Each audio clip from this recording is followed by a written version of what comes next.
जय श्री राम। आइए आप सब सुनने माघ मास की कथा। माघ स्नान महात्म्य अध्याय 6। दिनांक 9 जनवरी 2026 सोमवार। इस दिन जरूर सुने। कथा सुंदर सा कथा आरंभ करते हैं। विष्णु भगवान की है, लक्ष्मी माता की जय।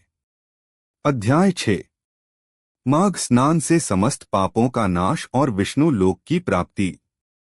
ऋषियों ने कहा, हे सूत जी, आपने अब तक माघ मास के महात्म्य का विस्तार से वर्णन किया। कृपा करके यह बताइए कि माघ मास में नियमपूर्वक स्नान करने वाले मनुष्य को कौन कौन से फल प्राप्त होते हैं और उसका अंत समय में क्या गति होती है। सूत जी बोले, हे महर्षियों, माघ मास का प्रभाव अत्यंत अद्भुत और दुर्लभ है। जो मनुष्य माघ मास में प्रातःकाल ब्रह्म मुहूर्त में उठकर गंगा, यमुना, सरस्वती अथवा किसी भी पवित्र नदी, सरोवर या तीर्थ में श्रद्धा भक्ति से स्नान करता है, उसके समस्त पाप नष्ट हो जाते हैं। माघ स्नान करने वाला मनुष्य चाहे कितना ही पापी क्यों न हो, यदि वह एकाग्र चित्त से भगवान विष्णु का स्मरण करते हुए स्नान करता है तो उसके जन्म जन्मांतर के संचित पाप भी भस्म हो जाते हैं।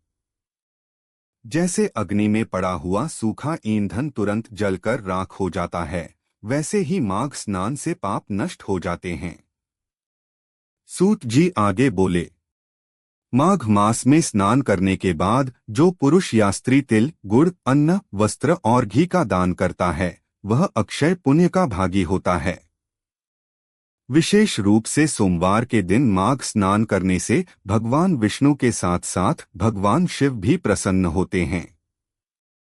ऐसे भक्त पर दोनों देवताओं की कृपा सदा बनी रहती है। जो व्यक्ति माघ मास में नियमपूर्वक स्नान, जप, तप, व्रत और दान करता है, उसे यमराज के दूत भी प्रणाम करते हैं। उसके लिए यमलोक के द्वार बंद हो जाते हैं और विष्णुलोक के द्वार स्वयं खुल जाते हैं। हे ऋषियों, माघ मास में जो व्यक्ति आलस्य, क्रोध, लोभ और अहंकार का त्याग कर संयमित जीवन जीता है, वह जीवित रहते हुए भी मुक्त के समान हो जाता है। मृत्यु के पश्चात उसे वैकुंठ में स्थान प्राप्त होता है, जहां न दुख है, न भय और न पुनर्जन्म का बंधन। आथ हे द्विजो, माघ मास को व्यर्थ न जाने दें। यह मास देवताओं को भी दुर्लभ है।